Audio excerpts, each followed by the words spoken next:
વડોદરા જિલ્લાના દશરથ આઈટીઆઈ ખાતે રોજગાર અને એપ્રેન્ટિસ ભરતી મેળો યોજાયો હતો. મદદનીશ નિયામકની કચેરી અને સરકારી આઈટીઆઈ દશરથના સંયુક્ત ઉપક્રમે 30 મે 2026ના રોજ નેશનલ હાઈવે 8 પર આવેલી દશરથ આઈટીઆઈના મોડેલ બિલ્ડિંગ ખાતે એક ભવ્ય રોજગાર અને એપ્રેન્ટિસ ભરતી મેળો તેમજ સ્વરોજગાર માર્ગદર્શન શિબિરનું આયોજન કરવામાં આવ્યું હતું. આ ભરતી મેળામાં વડોદરા જિલ્લાના અંદાજે 20 જેટલા પ્રતિષ્ઠિત નોકરીદાતાઓ દ્વારા ભાગ લેવામાં આવ્યો હતો. Maintenance technician, production operator, customer service executive, service ઇજનેર, મોલ્ડિંગ ઓપરેટર અને ટ્રેની સહિતની વિવિધ ટેકનિકલ અને નોન ટેકનિકલ કેટેગરીની 400 જેટલી જગ્યાઓ માટે સીધા ઇન્ટરવ્યૂ લેવામાં આવ્યા હતા. આ તકનો લાભ લેવા માટે 250થી વધુ ઉત્સાહી ઉમેદવારો ઉપસ્થિત રહ્યા હતા, જેમાંથી લાયકાત ધરાવતા 130 ઉમેદવારોની રોજગાર અને એપ્રેન્ટિસ તરીકે પ્રાથમિક પસંદગી કરવામાં આવી હતી. આ પ્રસંગે જિલ્લા પંચાયત સદસ્ય સુરેશભાઈ વસાવા, તાલુકા પંચાયત સભ્ય સુનિલ પ્રજાપતિ, દશરથના સરપંચ, આઈટીઆઈના પ્રિન્સિપલ SS મકવાણા અને મદદનીશ રોજગાર નિયામક અલ્પેશ ચૌહાણ ખાસ ઉપસ્થિત રહ્યા હતા. મહાનુભાવોએ ઉમેદવારોની ડિજિટલ પ્લેટફોર્મ જેવા કે અનુબંધમ અને NCS પોર્ટલ, PM ઇન્ટર્નશીપ યોજના, PM VBRY યોજના અને સ્વરોજગાર લોન સહાય અંગે વિસ્તૃત માહિતી આપી હતી. આ ઉપરાંત L&T સ્કિલ તાલીમ, અગ્નિવીર તેમજ પોલીસ ભરતી પૂર્વેની નિવાસી તાલીમ અંગે પણ માર્ગદર્શન પૂરું પાડવામાં આવ્યું હતું. આ કાર્યક્રમ દરમિયાન આઈટીઆઈના તાલીમાર્થીઓ માટે પ્રોજેક્ટ પ્રદર્શન અને વિદેશમાં રોજગાર અભ્યાસ માટે સેફ લીગલ માઇગ્રેશન સેમિનાર પણ આકર્ષણનું કેન્દ્ર બન્યા હતા.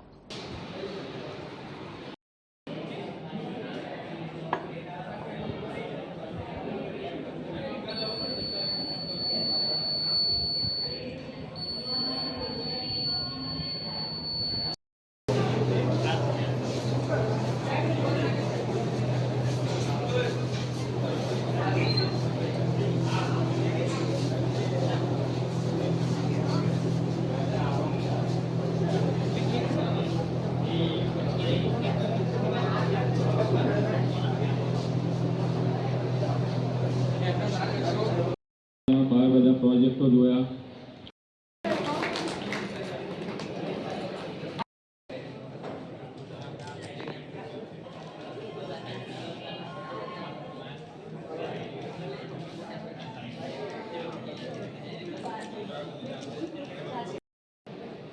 તેજપાલ પરમાર,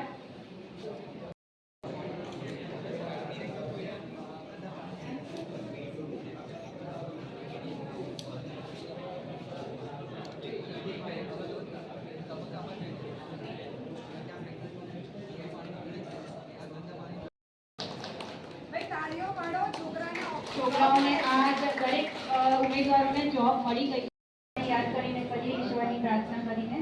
તો કાર્યક્રમની શરૂઆત વક્રતુંડ શુભકાર્યની શરૂઆત દીપ પ્રાગટ્યથી કરીએ છીએ.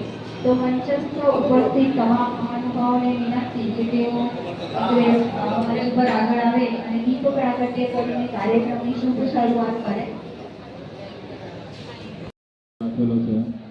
ઘણી મોટી સંખ્યામાં બધા ઉમેદવારો બી આવ્યા છે અને તાલુકા કક્ષાનો કાર્ય નિયામક રોજગારની કચેરી વડોદરા અને દશરથ આઈટીઆઈના સંયુક્ત ઉપક્રમે આજે એક તાલુકા કક્ષાના રોજગાર ભરતી મેળાનું આયોજન કરવામાં આવ્યું હતું. આજના ભરતી મેળામાં લગભગ 20 જેટલી કંપનીઓ દ્વારા લગભગ 400થી વધારે ટેકનિકલ અને નોન ટેકનિકલ વેકન્સી માટે આ ભરતી મેળાનું આયોજન કર્યું હતું, જેમાં લગભગ 250થી વધારે ધોરણ 10 પાસ, 12 પાસ, આઈટીઆઈ, ડિપ્લોમા અને ગ્રેજ્યુએટ થયેલા ઉમેદવારોએ આ ભરતી મેળામાં ભાગ લીધો છે.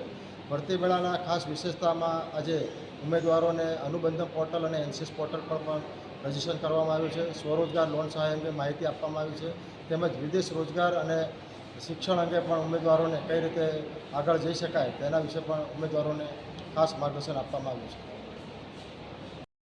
મદદનીશ નિયામક રોજગારની કચેરી વડોદરા અને ઔદ્યોગિક તાલીમ સંસ્થા દશરથ દ્વારા તાલુકા કક્ષાનો ઔદ્યોગિક રોજગાર અને એપ્રેન્ટિસ ભરતી મેળો આજરોજ ઔદ્યોગિક તાલીમ સંસ્થા દશરથ ખાતે રાખવામાં આવેલ છે. આ ભરતી મેળામાં તાલીમાર્થીઓને રોજગારીના સ્વરોજગારી અને એપ્રેન્ટિસમાં લેવા માટે 20ની આજુબાજુ કંપનીઓ હાજર રહેલ છે. 400થી ઉપર કંપનીમાંથી અમને વેકન્સી પ્રાપ્ત થયેલ છે અને 250થી ઉપર તાલીમાર્થીઓના માટે હાજર પણ રહેલ છે. જેથી કરીને તાલીમાર્થીઓને રોજગારી અને સ્વરોજગારની તકો બહુ જ ઉજળી બની શકે તેમ છે.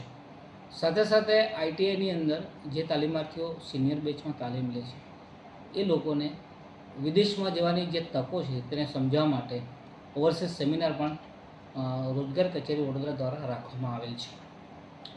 આજના કાર્યક્રમમાં ઔદ્યોગિક તાલીમ સંસ્થા દશરથ ખાતે તાલીમ લેતા તાલીમાર્થીઓ દ્વારા વિવિધ ટ્રેડના તાલીમાર્થીઓથી પ્રોજેક્ટ્સ અને સ્કિલને લગતી તમામ પ્રોજેક્ટ બનાવીને પ્રદર્શન માટે મૂકવામાં આવ્યું છે.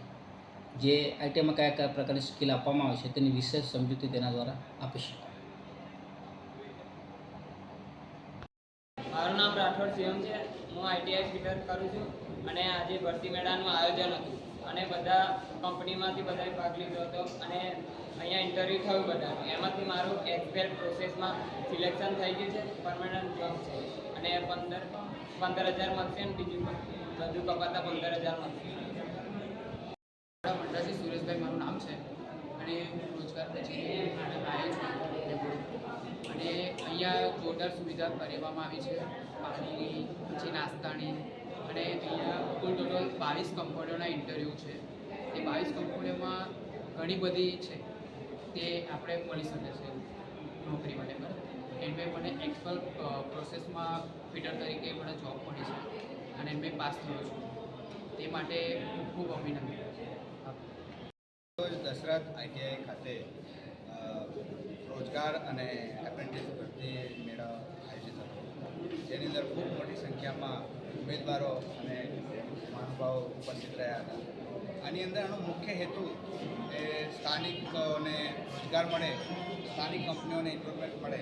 22 જેટલી કંપનીઓ અહીંયા ઇમ્પ્રુવમેન્ટ હતું અને આશરે 400 જેવી જગ્યાઓ ઉમેદવારો માટે ખાલી છે. એની માટે થઈને આ સરસ એક આયોજન કરવામાં આવ્યું હતું અને એની અંદર આ બધા મોટી સંખ્યામાં ઉમેદવારો અને બધા ઉપસ્થિત રહ્યા હતા.